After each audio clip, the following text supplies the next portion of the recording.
ओम श्री परमात्मने नमः। ओम श्री गुरुभ्यो नमः। ओम श्री ऋषिभ्यो नमः। ओम असतो मा सद्गमय तमसो मा ज्योतिर्गमय मृत्योर्मामृतंगमय। ओम शांति शांति शांति।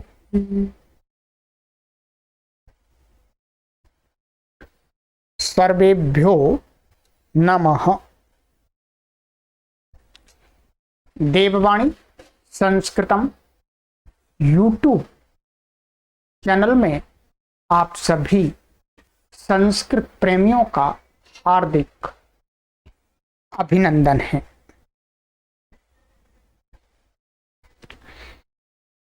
मित्रों, हम प्राचीन पाणिनीय व्याकरण को अष्टाध्यायी पद्धति के अनुसार निरंतर पढ़ रहे हैं। आज तक हमने अष्टाध्यायी भाष्य प्रथमावृत्ति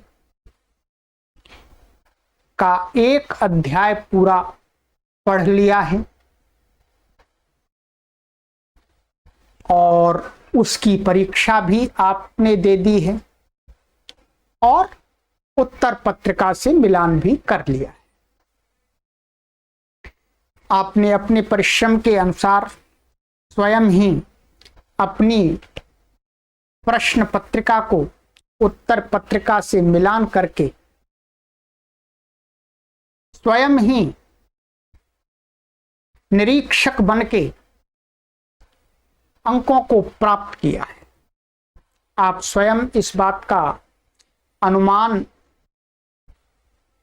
लगा सकेंगे कि आपने कितना समझा और कितना आपको और समझना है। ठीक है,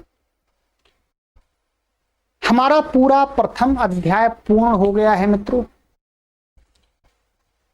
प्रथम अध्याय को पूरे को पढ़ने के लिए प्लेलिस्ट में कॉलम बना दिए गए हैं।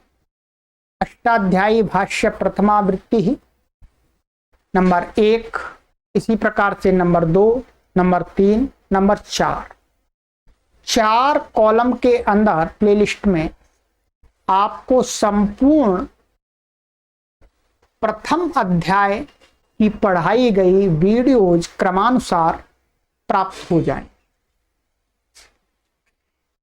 आज से हमारा यह द्वितीय अध्याय आरंभ हो रहा है। एक अध्याय को पढ़ने में काफी अधिक समय लगता है, ये ध्यान देंगे। एक अध्याय पहले एक पाद को पढ़ने में अधिक समय लगता है, फिर उसके बाद में जो 3 पाद होते हैं उनमें कुछ समय लगता है। आपने देखा होगा, हमने निरंतर आपको 1 वर्ष से अधिक पढ़ाया, तब आपको एक अध्याय हमने पढ़ा दिया। लगभग उसकी 250 कक्षाएं बनी, प्लेलिस्ट में सभी उपलब्ध है। अब हम दूसरा अध्याय आरंभ करने जा रहे हैं, इसलिए अब दूसरे अध्याय के लिए एक नया कॉलम बनाया जाएगा। अष्टाध्यायी भाष्य प्रथमावृत्ति द्वितीय अध्याय, और फिर उसके हिसाब से यदि अधिक कक्षाएं बनेंगी तो कॉलम 1, 2, 3 इस प्रकार से चलेंगे। और कक्षाओं की संख्या भी प्रत्येक अध्याय की आरंभ से शुरू होगी। अब ये आपकी द्वितीय अध्याय की प्रथम कक्षा आज से आरंभ हो रही है, इसलिए आपको जो लिखा हुआ मिलेगा वो कक्षा 1 लिखा हुआ मिलेगा। दूसरे अध्याय का कक्षा 1 आपको प्राप्त होगी। कक्षा 2, कक्षा 3, कक्षा 4, कक्षा 5, इस प्रकार से पूरे दूसरे अध्याय की सभी कक्षाएं मिल जाएंगी। फिर तीसरा अध्याय इसी प्रकार से प्रथम कक्षा से आरंभ होगा, ये ध्यान देंगे। कॉलम इसका अलग आपसे मिलेगा, आपको मिलेगा। तो दूसरा अध्याय हमारा आरंभ हो रहा है। आज की ये जो कक्षा है ये थोड़ी सी दूसरे अध्याय में प्रवेश करने के लिए, दूसरे अध्याय में प्रवेश करने के लिए भूमिका के रूप में बनाई जा रही है।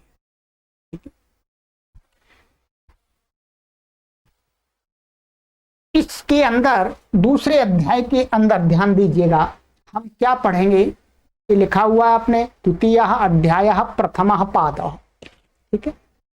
समास प्रकरण, इस दूसरे अध्याय में सबसे पहले आरंभ होने वाला प्रकरण है समास प्रकरण।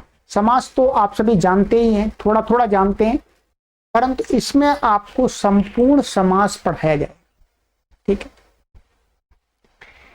देखिएगा, ये दूसरा अध्याय आरंभ होगा। ये प्रथम अध्याय आपका समाप्त हो गया है, विरामोवसानम, ठीक है, अवसान विराम लग गया था। अब आपका होगा दूसरा अध्याय आरंभ, द्वितीयोध्याय। पहले सबसे आपसे ये भी निवेदन करना चाहूंगा कि अष्टाध्यायी के सूत्रों का पारायण आप निरंतर करते रहें। इसके लिए मैंने पूरी अष्टाध्यायी के सूत्रों का शुद्ध उच्चारण करा दिया है, वीडियो बना दी हैं, वहां प्लेलिस्ट में कॉलम देख लीजिएगा। कोई कठिनाई होती है तो व्हाट्सएप पर संपर्क कर लीजिएगा। परंतु अष्टाध्यायी का पाठ आपका निरंतर चलना चाहिए। कोशिश कीजिए, यदि याद स्मरण हो जाती है तो बहुत अच्छी बात है, परंतु स्मरण नहीं होती है तो पारायण अवश्य आपका चलना चाहिए, ठीक है। ये द्वितीय अध्याय आरंभ होगा।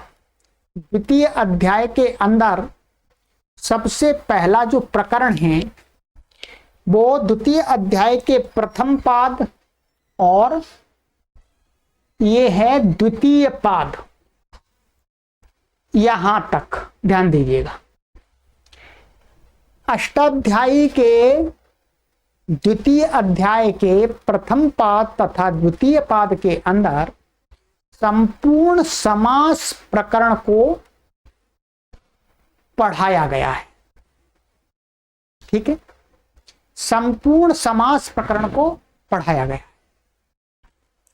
इसके अलावा अन्यत्र कहीं पर भी समास प्रकरण नहीं है। आपको समास से संबंधित कोई बात चाहिए तो आपको क्या करना होगा, आपको केवल और केवल इन दो पादों को ही देखना होगा, दो पादों के सूत्रों को ही अवलोकन करना होगा। इसी के अंदर संपूर्ण समास है, ध्यान दीजिएगा, ठीक है। आपको अन्यत्र कहीं पर भी नहीं देखना, ये ध्यान दीजिए, ठीक है।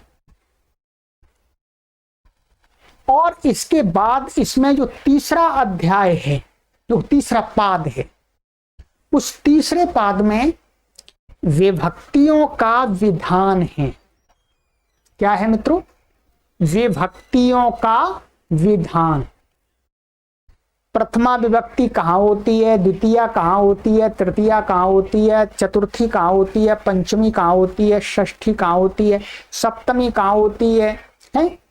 संबोधन कहाँ होता है? ये सारा इस तीसरे पाद के अंदर आपको पढ़ाया जाएगा। ये तीसरा पाद है इसके अंदर, ठीक है। फिर चौथे पाद में एक लिंग का निर्धारण करने के लिए कुछ उसमें कई विषय हैं, ठीक है, ये पढ़ाया जाएगा। अब आप देखिएगा मित्रों, अब हम सबसे पहले क्या पढ़ेंगे, जो हमारा है समास प्रकरण। समास प्रकरण एक बहुत ही कठिन लगने वाला प्रकरण है और है भी कठिन, परंतु संस्कृत भाषा को समझने के लिए समास जितना आवश्यक है उतना और दूसरी चीजें आवश्यक नहीं। आवश्यक तो सभी चीजें हैं, पर समास की जो महत्ता है वो बहुत ही ऊपर है संस्कृत भाषा को समझने के लिए। तो मैं आपको इन दोनों पादों के अंदर पूरा प्रयास करूंगा कि आपका संपूर्ण समास कवर करा दूं, जिसके अंदर आपके वार्तिक भी आ जाएंगे और अष्टाध्यायी सूत्र भी आ जाएंगे और सिद्धियां भी आ जाएंगी। आपको अच्छा एक अभ्यास करने का, प्रैक्टिस करने का एक अवसर मिलेगा, परंतु आपको परिश्रम करना पड़ेगा। आपने बहुत परिश्रम किया है, मैं समझता हूं, और लगभग आपने 350 कक्षाओं में बहुत परिश्रम किया है। वो परिश्रम आपका अब कार्य आएगा। अब आपको ये अनुभव होगा कि हाँ, हमने जो पीछे परिश्रम किया उसका फल अब हमें मिल रहा है। चलिएगा, इस समास प्रकरण को पढ़ने से पहले कुछ बातों पर हमको चर्चा करनी है, उनको आपको समझना है, ठीक है। देखिएगा, सबसे पहले हम कुछ बात करेंगे आपके लिए सामने शब्दों के बारे में, थोड़ा थोड़ा आपकी भूमिका बनाएंगे, ठीक है। जो शब्द होते हैं, ठीक है, जब हम कोई वाक्य बनाना चाहते हैं, ठीक है, कोई भी वाक्य बनाना चाहते हैं, तो उस वाक्य के अंदर उस वाक्य को बनाने के लिए हमें किस प्रकार के शब्दों की आवश्यकता होती है, ठीक है। अथवा हम समास करने जा रहे हैं, समास को पढ़ेंगे। समास का अर्थ होता है कई शब्दों को इकट्ठा करना, ये आगे इस पर विचार करेंगे।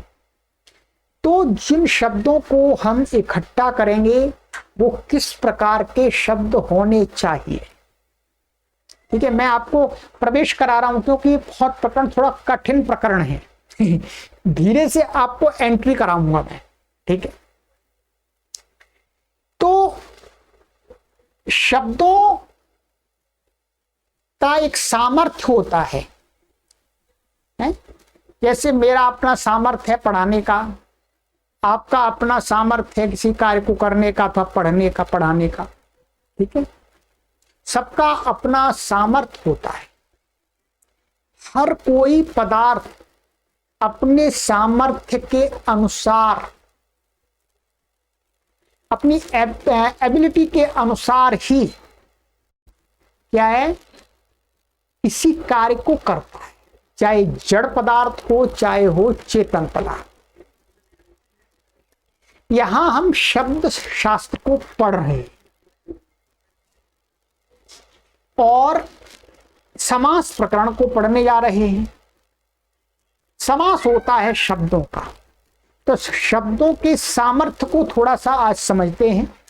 ये ध्यान दीजिएगा, ये जो बातें मैं आपको बता रहा हूं आज, ये आपको थोड़ी कम समझ में आए तो कोई चिंता की बात नहीं है।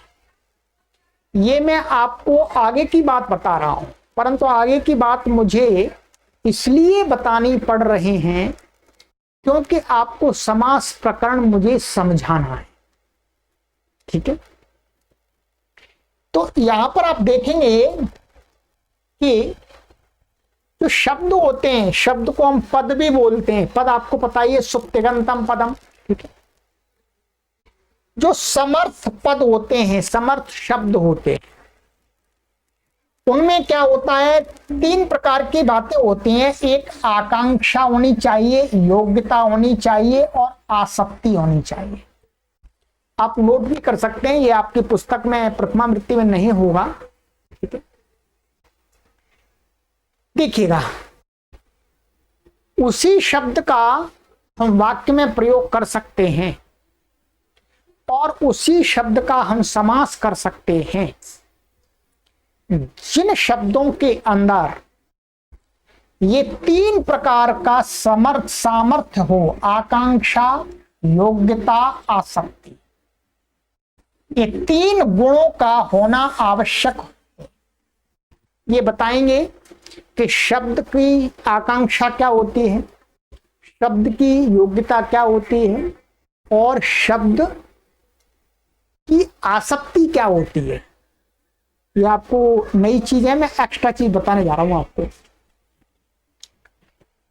देखिएगा, यहां पर लिखा हुआ है, आकांक्षा को हम समझ लेते हैं। आकांक्षा क्या होती है, ये आप देख रहे हैं, दशरथस्य पुत्रः। दशरथस्य पुत्र का अर्थ क्या है, दशरथ का पुत्र, सिद्धार्थ दशरथ का पुत्र। यहां दशरथस्य, दशरथस्य यो इसमें ये शब्द है, कथन माने कहना। दशरथस्य हम ऐसा बोलते हैं तो कैसे आकांक्षा बनी रहती है। मानिएगा मैंने दशरथस्य पद बोला तो दशरथस्य माने दशरथ का, कोई सामने वाला सुनेगा तो उसके मन में एक ऐसी आकांक्षा, जिज्ञासा रहेगी, दशरथ का क्या, दशरथ का राज्य या दशरथ की पत्नी अथवा दशरथ के पुत्र अथवा दशरथ के व्यवहार अथवा दशरथ का अपना साम्राज्य अथवा दशरथ के नौकर, एक जिज्ञासा रहती है। दशरथस्य इतने पद को कहने से क्या होती है, एक मन में आकांक्षा बनी रहती है, दशरथ का क्या। उस आकांक्षा की पूर्ति करने के लिए किसी शब्द को प्रयोग करना पड़ता है। यहां पर हमने पुत्र का प्रयोग किया है, पुत्रः, दशरथस्य पुत्रः। अच्छा, दशरथ का पुत्र है। अब आपकी जिज्ञासा, आकांक्षा समाप्त हो गई।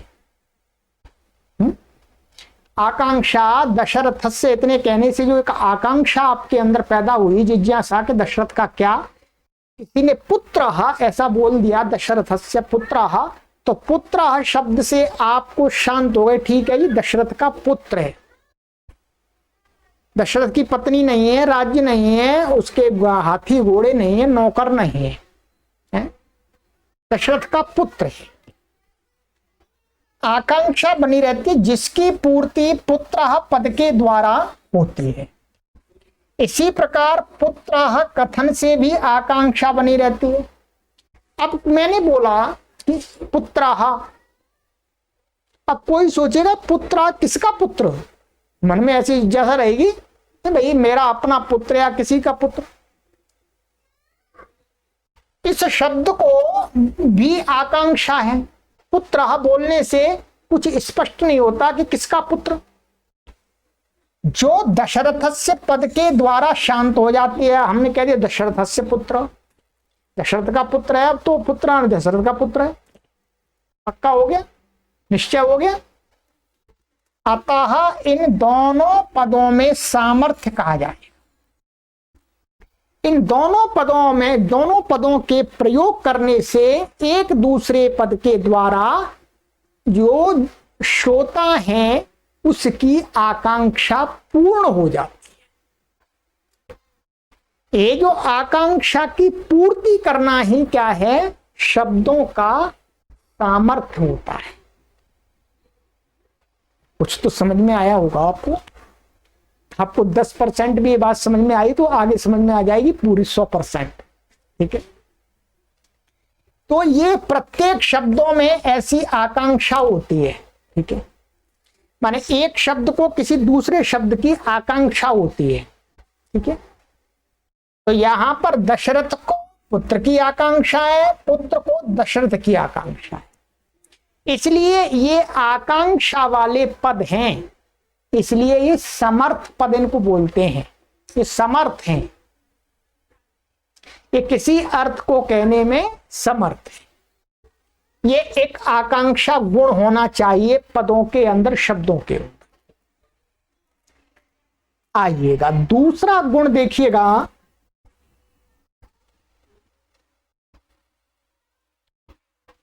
योग्यता। तो पद होते हैं उनमें योग्यता होनी चाहिए।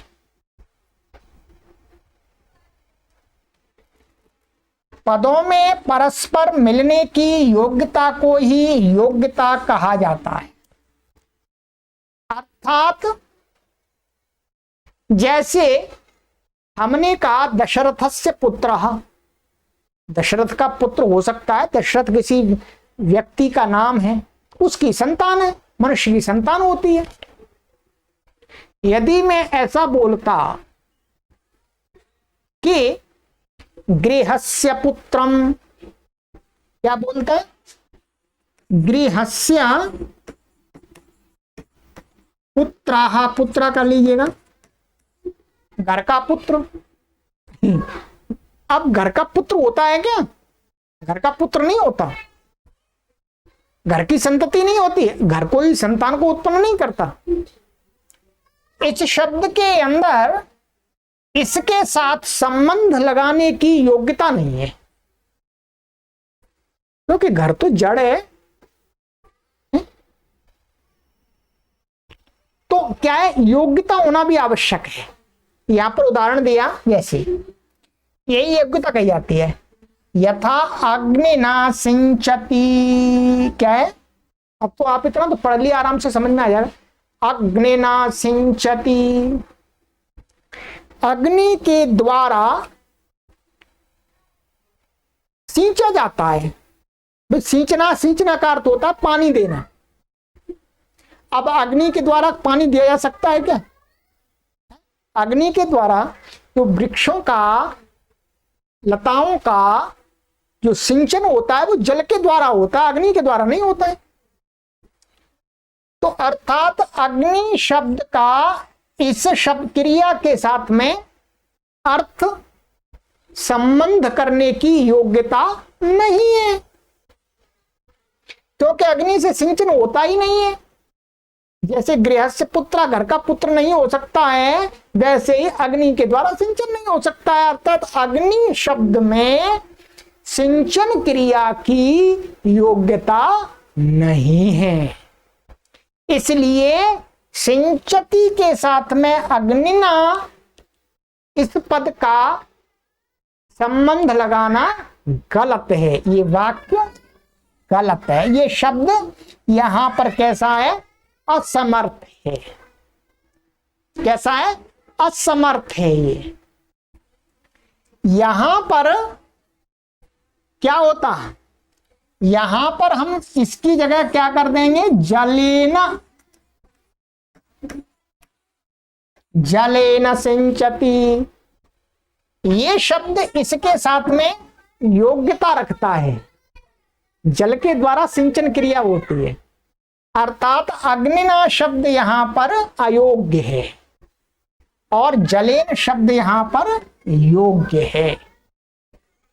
तो इस प्रकार से हमें शब्दों का दूसरा गुण क्या देखना होता है वाक्य के अंदर अथवा समास करते समय, कि जिसके साथ उसका संबंध लगा रहे हैं वहां वह योग्यता रखता भी है अथवा नहीं रखता है।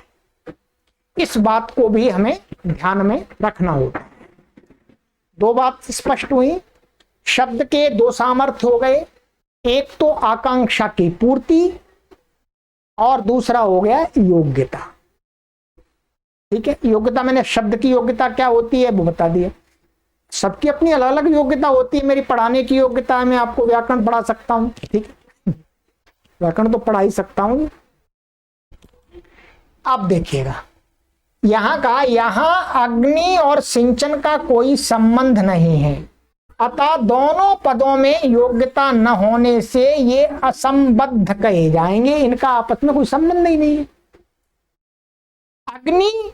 अग्निना अग्निना के साथ में यदि हम ये कहते अग्निना दहती, ऐसा कहते अग्नि के द्वारा जलाता है, तो यहाँ ये इसके साथ तो संबद्ध है, क्योंकि अग्नि के द्वारा जलाना क्रिया होती है, पर सिंचन के साथ में नहीं है। सिंचन के साथ में तो जल हो सकता है, जल से ही सिंचन होता है। अब आप समझ गए होंगे, इसके साथ तो संबद्ध है, ये इसके साथ तो समर्थ है, इसके साथ अर्थ को कहने में योग्यता है, परंतु सिंचती के साथ में इसकी योग्यता नहीं है। किसकी योग्यता है? जल की। और जलेन की इसके साथ में योग्यता नहीं है, दहती के साथ में, क्योंकि जल से कोई जलाया नहीं जा सकता। तो अब आप इसको समझ गए। तो एक तो हमें शब्दों में ये देखना होता है वाक्य बनाते समय, समास करते समय, कि शब्दों के अंदर जिनको हम प्रयोग कर रहे हैं, आपस में संबंध जोड़ रहे हैं, उनकी परस्पर योग्यता है अथवा नहीं। योग्यता है तभी हम समास करेंगे, तभी हम वाक्य में प्रयोग करेंगे। ठीक है, ये दूसरा हो गया। अब है तीसरी बात, हमको क्या देखनी होती है? आसक्ति। क्या देखनी होती है? आसक्ति। आसक्ति का अर्थ होता है समीपता। क्या अर्थ होता है बोलो? समीपता। इसका अर्थ है समीपता, यहां लिखा हुआ है। दशरथस्य पुत्रः, यहां दोनों पदों में आकांक्षा की पूर्ति हुई। ठीक है, मैं दशरथस्य कहने से पुत्र का ज्ञान हो गया। पुत्र है किसका? आपस में दोनों की पूर्ति हो गई, इनके अंदर आकांक्षा की पूर्ति हुई, तथा योग्यता भी है। क्या है? योग्यता भी है। दशरथस्य पुत्रः माने दशरथ का पुत्र हो सकता है। दशरथ एक राजा का नाम है, उसकी संतान उसकी पुत्र है। योग्यता भी है। इन दोनों शब्दों के अंदर क्या है? योग्यता भी है। अब क्या है? इन दोनों शब्दों के अंदर भी योग्यता और आकांक्षा की पूर्ति होते हुए भी हमको आसक्ति भी देखनी पड़ेगी। तीनों चीज हर शब्द में होनी चाहिए, ध्यान रखेंगे। कहते हैं परंतु यदि दोनों पदों के मध्य अनावश्यक व्यवधान डाल दिया जाए तो ये दोनों पद असंबद्ध हो जाते हैं। अर्थात यदि दशरथस्य पद के पश्चात अत्यधिक काल के व्यवधान से पुत्र पद का उच्चारण किया जाए तो उनमें सामर्थ्य नहीं रहता। अब देखिएगा, ये जो दोनों शब्द हैं ये आकांक्षा की पूर्ति भी कर रहे हैं परस्पर और योग्यता भी रखते हैं, परंतु इनमें आसक्ति नहीं है, समीपता नहीं है, तो फिर ये शब्द निरर्थक हैं, अर्थ को नहीं कह सकते। मानिएगा मैंने कहा दशरथस्य बोल दिया और 1 घंटे बाद बोला पुत्रः। अब क्या संबंध रहा इसमें? दशरथस्य मैंने बोल करके फिर बहुत सारी राम कहानी सुनाई, फिर बोला पुत्रः। इन दोनों में समीपता का अभाव होने के कारण से ये बात समझ में नहीं आएगी, ये अर्थ नहीं दे पाएंगे कि ये दशरथ का पुत्र कहना चाह रहा है। कोई वक्ता है, वो श्रोता है, मैंने उसके सामने अभी कहा दशरथस्य और फिर 20 मिनट बाद बोला पुत्रः, उसकी क्या समझ में आएगी? और बीच में उसके साथ बात करता रहा मैं। तो कहते हैं शब्दों की समीपता भी होनी चाहिए। दशरथस्य पुत्रः माने एक शब्द के बाद दूसरे शब्द को बोलने के लिए जितना समय चाहिए, अर्थात एक मात्रिक या दो मात्रिक जो भी होता है, उतना समय का गैप तो चलेगा, परंतु अधिक काल का व्यवधान होने पर वो शब्दों में असामर्थ्य पैदा कर देती है। क्या? विप्रकृष्टता माने समय का व्यवधान। अब आपको समझ गए? तो इसलिए शब्दों का समीप में होना, शब्दों का उच्चारण एकदम निरंतर होना भी जरूरी है, तब जाकर के शब्द आपस में समर्थ होते हैं। अब ये ध्यान रखेंगे, हम आगे समास पढ़ने जाएंगे तो समास में हमें ये तीन चीजें, जिन शब्दों का समास करेंगे उन शब्दों में ये तीन चीज आपको ध्यान रखनी हो। ठीक है? क्या रखनी होंगी? ध्यान रखनी होगी। आप लिख लीजिएगा, नोट कर लीजिएगा। ये तीन चीज मैंने आपको विस्तार प्रकार से समझा दिए हैं। क्या है? आकांक्षा, योग्यता, आसक्ति, तीनों चीजें हर पद के अंदर होनी चाहिए, तभी समास हो सकेगा, तभी वाक्य बन सकेगा, अन्यथा नहीं बन सकेगा। ठीक है? ये बात मैंने आपको समझा दी। चलिएगा, ये समास प्रकरण के लिए भूमिका, आज भूमिका आप कह रहे होंगे तभी समास प्रकरण समझ में आएगा आपको, अन्यथा नहीं आएगा। ये आपको नए शब्द हैं और ज्ञानवर्धन भी आपको प्राप्त हो रहा है, ज्ञान बढ़ रहा है आपका।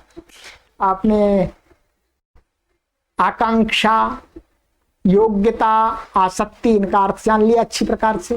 ठीक है? चलिए अब आइएगा, अब हम चलते हैं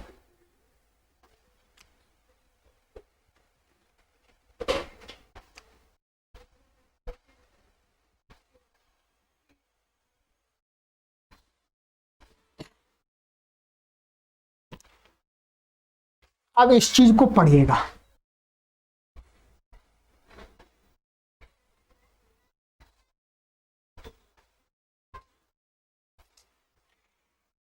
हम समास प्रकरण को पढ़ेंगे।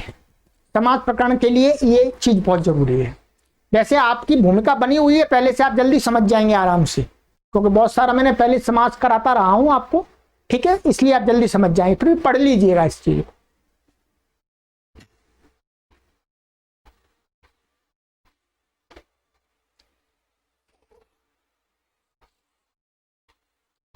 एक क्या होता है, हम जब समास करते हैं तो एक होता है समस्त पद। क्या होता है? समस्त पद। और एक उसका विग्रह दिखाया जाता है। समस्त पद क्या होता है, विग्रह क्या होता है, इसकी थोड़ी सी जानकारी आप यहां पर ले लीजिएगा। वैसे हमको जानते हैं कि आपको पता है, हमने बहुत बार पढ़ाया है। समास में विग्रह वाक्य बनाया जाता है। ठीक है?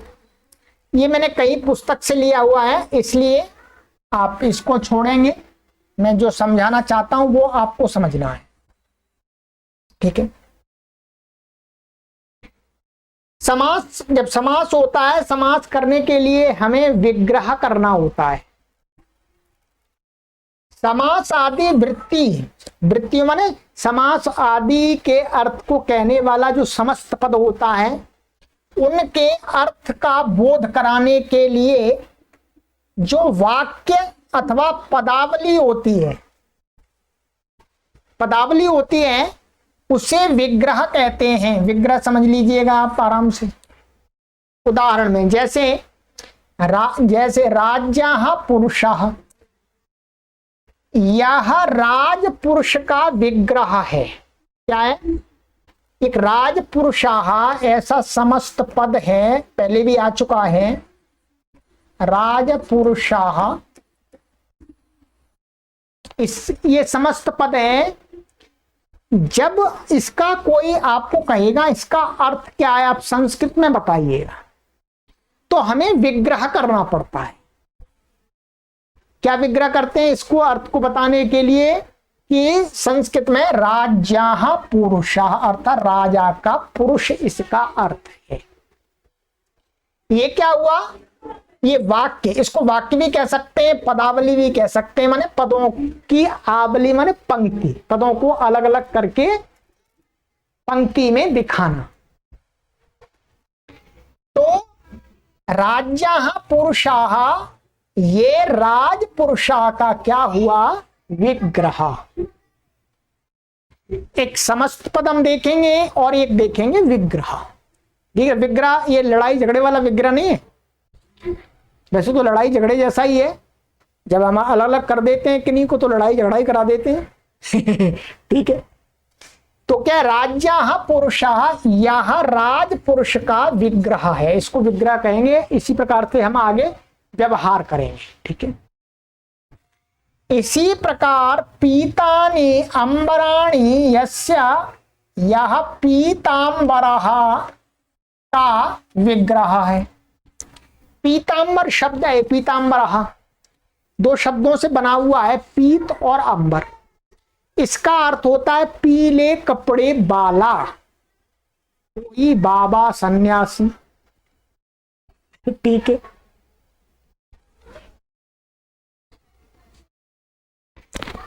तो अब क्या है, कोई कहे पीतांबरा का अर्थ बताइएगा, तो हम अर्थ को दिखाने के लिए, बताने के लिए क्या करते हैं, हम विज्ञा करते हैं, पीतानि अंबराणि यस्य, पीले कपड़े हैं जिसके वह व्यक्ति।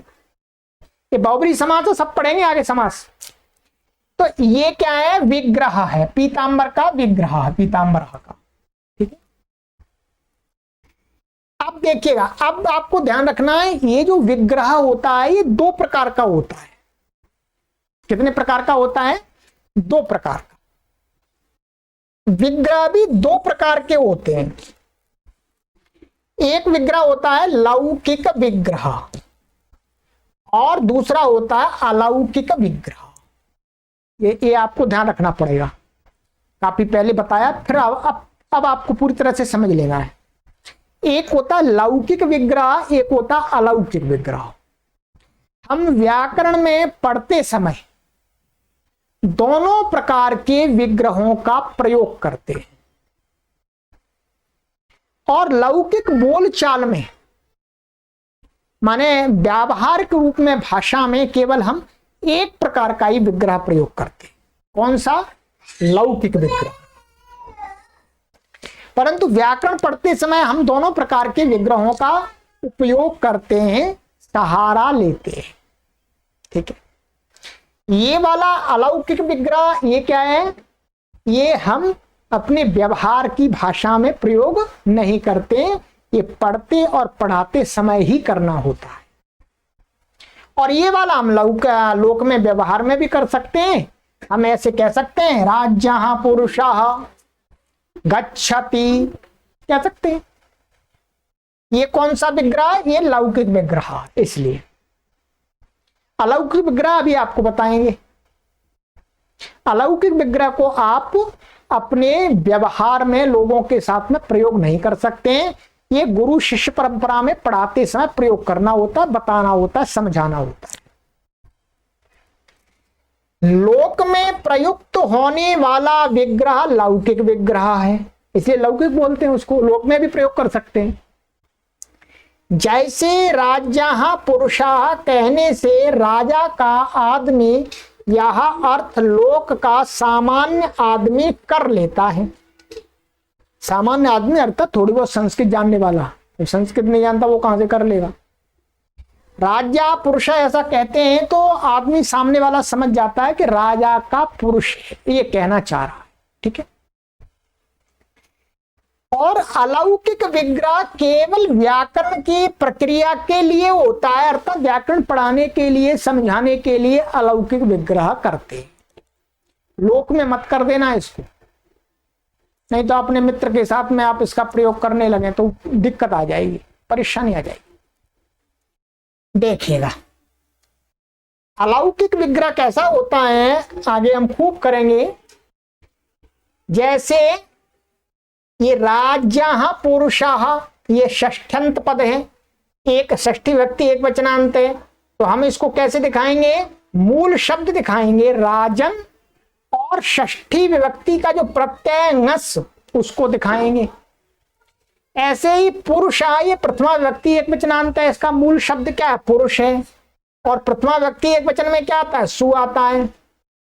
इस प्रकार से अलौकिक विग्रह दिखाया जाता है केवल व्याकरण को पढ़ते समय, पढ़ाते समय एक ही बात है। राज्य में जो विभक्ति है वह नस है और पुरुष में जो विभक्ति है वह सु है। हम लोक में राजन नस पुरुष सु का प्रयोग नहीं कर सकते। ठीक है, सबके समझने के लिए राज्य पुरुषः ही बोलना पड़ेगा। सबके अर्थात जन सामान्य संस्कृत को जानने वालों को समझाने के लिए राजपुरुषः का अर्थ क्या है? राज्य पुरुष। ये आपको देखना है। दो प्रकार का विग्रह हम बोलते रहेंगे बार बार, लौकिक विग्रह, अलौकिक विग्रह। ठीक है, और समस्त पद, इन शब्दों का भरपूर हम प्रयोग करेंगे। ठीक है, ये बात आपने समझ ली। ये तो पहले ही आपको समझी हुई है, परंतु मैंने इसकी आवृत्ति करा दी है।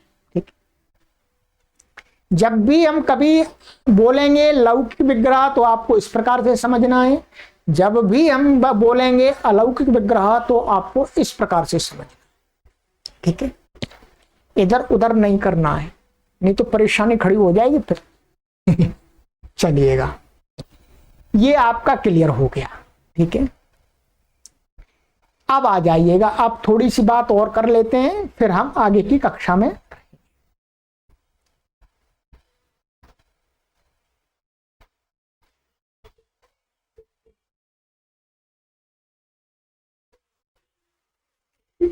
क्या होता है, इन शब्दों पर ध्यान दीजिएगा। ये वैसे अभी प्राथमिक स्तर का नहीं है, पर आपको समझ में आ जाए उतना बढ़िया, समझ में आ जाएगा। आपको हम समझा रहे हैं, समझ में आएगा।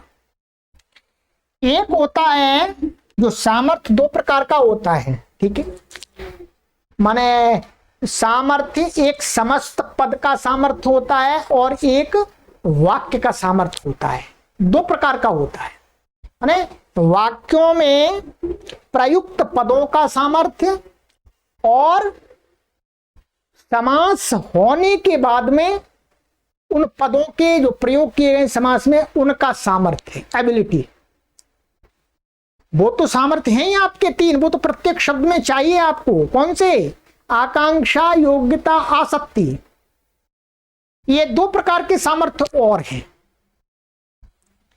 ये क्या होते हैं ये देख लीजिएगा। इनको बोलते हैं, एक होता है व्यपेक्षा भाव सामर्थ्य और दूसरा होता है एकार्थी भाव सामर्थ्य। इसको आप समझ लीजिएगा, आराम से समझ में आएगा। व्यपेक्षा भाव सामर्थ्य कहां पर होता है? व्यपेक्षा भाव सामर्थ्य हम वाक्य में देखते हैं, अर्थात जब समास नहीं होता है तब हम व्यपेक्षा भाव सामर्थ्य देखते हैं। इस प्रकार का सामर्थ्य वाक्य में देखा जाता है, समस्त पद के अंदर नहीं देखा जाता है। किसके अंदर देखा जाता है? वाक्य के अंदर।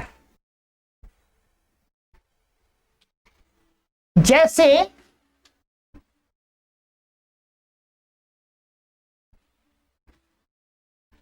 अत्र दशरथस्य पुत्राः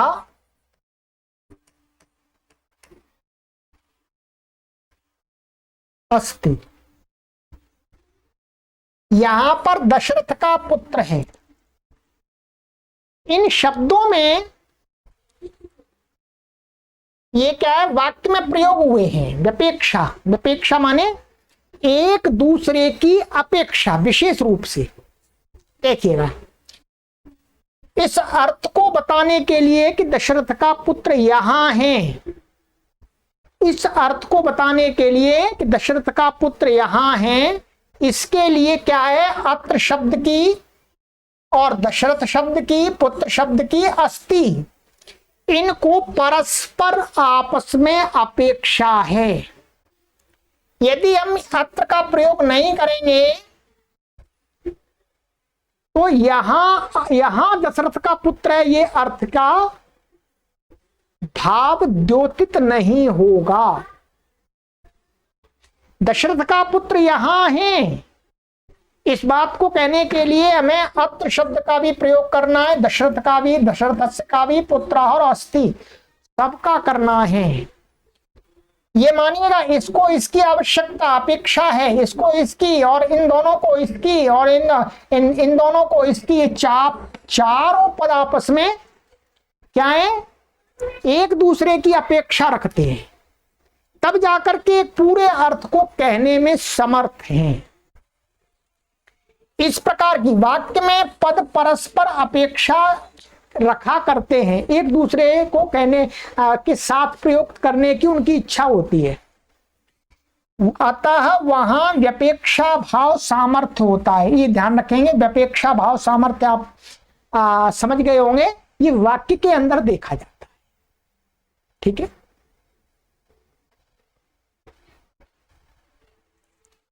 और दूसरा होता है एकार्थी भाव सामर्थ्य। एकार्थी भाव सामर्थ्य क्या होता है, देख लीजिएगा मित्रों। एकार्थी भाव सामर्थ्य होता है जब हम समास करने के बाद कई शब्दों को इकट्ठा कर देते हैं। क्या? तो वो सारे शब्द मिलकर के एक अर्थ को कहते हैं। एक अर्थ मतलब किसी एक प्रधान अर्थ को कहते हैं। कुछ शब्द अपने अर्थ को छुपा लेते हैं और दूसरे के अर्थ को ही कहने लगते हैं। जैसे आंदोलन आदि होते हैं, रैलियां निकलती हैं, तो राजनेताओं की जो भीड़ होती है वो क्या करती है, अपना नाम न लेकर के राजनेताओं का नाम लेती है। जय जय महाराज, अथवा साधु संत महात्माओं की जब रैलियां निकलती हैं, जुलूस निकलते हैं, तो जो जनता होती है वो क्या करती है, अपना नाम तो नीचे कर लेती है, महाराज जियों का और नेताओं का नाम ऊपर ऊपर जोर से चिल्लाती है, झंडे पे फोटो ले करके उन्हें दिखाती है। ठीक है, तो समूह में जिस प्रकार से भीड़ में एक नेता के नाम को, एक नेता के की प्रसिद्धि को अधिक भीड़ पूरी करती, अपने आप को गौण कर लेती रहती, वो भी है। उसी प्रकार से समास में भी क्या होता है, कई शब्द होते हैं, उसमें दूसरे शब्द क्या है, किसी एक शब्द का अर्थ को बताने के लिए कोशिश करते हैं। अपने अर्थ को बताने की कोशिश नहीं करते हैं, दूसरे के अर्थ को बताने की जो एक प्रधान होता है उसका ही जय जयकार लगाने लगते हैं। ये तो मैंने एक आपको उपमा दिया, इससे समझ जाए। तो इस प्रकार का जो एकार्थी भाव सामर्थ्य होता है, अर्थात कई शब्द मिलकर के किसी एक शब्द के प्रधान अर्थ को बताने लगते हैं, तब क्या कहा जाता है, एकार्थी भाव। ठीक है, देखिएगा, समास की दशा में दो या अधिक, दो तो समास के लिए दो पद चाहिए कम से कम, अधिक कितने भी हो, अधिक पद मिलकर एक अर्थ को कहते हैं। अतः वहां एकार्थी भाव सामर्थ्य होता है, अर्थात जहां प्रधान अर्थ के लिए पद अपने अर्थ को गौण बना लेते, छोड़ दें, अथवा किसी दूसरे अर्थ को अभिव्यक्ति करें, तो वह एकार्थी भाव कहलाता, एकार्थी भाव सामर्थ्य कहलाता, इस प्रकार का। ठीक है, ये भी समास में एक विग्रह वाक्य होगा। विग्रह वाक्य में कौन सा सामर्थ्य देखा जाता है, व्यपेक्षा भाव सामर्थ्य। और जब समास कर लेते हैं तो उसके अंदर कौन सा सामर्थ्य आ जाता है, एकार्थी भाव सामर्थ्य।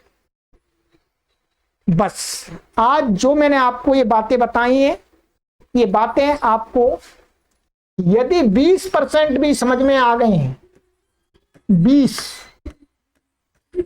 तो आपकी पूरी नैया पार लगेगी। जो मैं समझाना चाहता हूं आपको, जो समास प्रकरण में एंट्री कराना चाहता हूं, आराम से करा देना।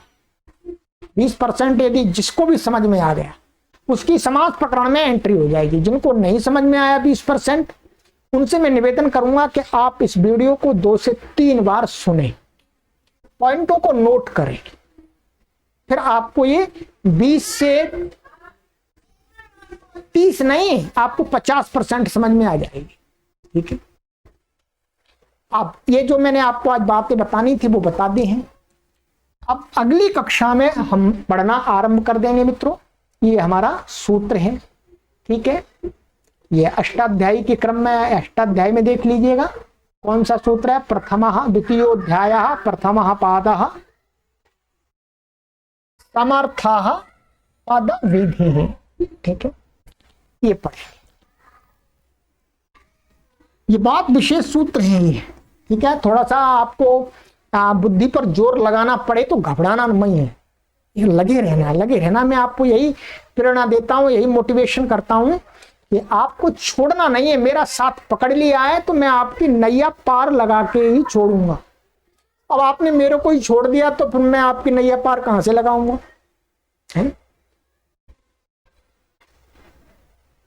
यदि आप मेरी नाव में बैठे रहेंगे मेरी रस्सी पकड़ के रखेंगे तो मैं आपको पार लगा दूंगा।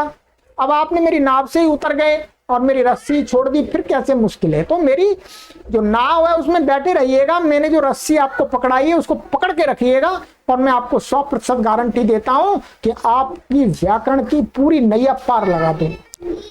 चाहे आप मेरे से लाखों किलोमीटर दूर बैठे हों, परंतु आपको ऐसा व्याकरण का अध्यापक बना दूंगा, ऐसा व्याकरण का अध्यापक बना दूंगा कि आप व्याकरण की हर चीज को सॉल्व कर लेंगे, आपको चाबी पकड़ा देंगे शब्दों की।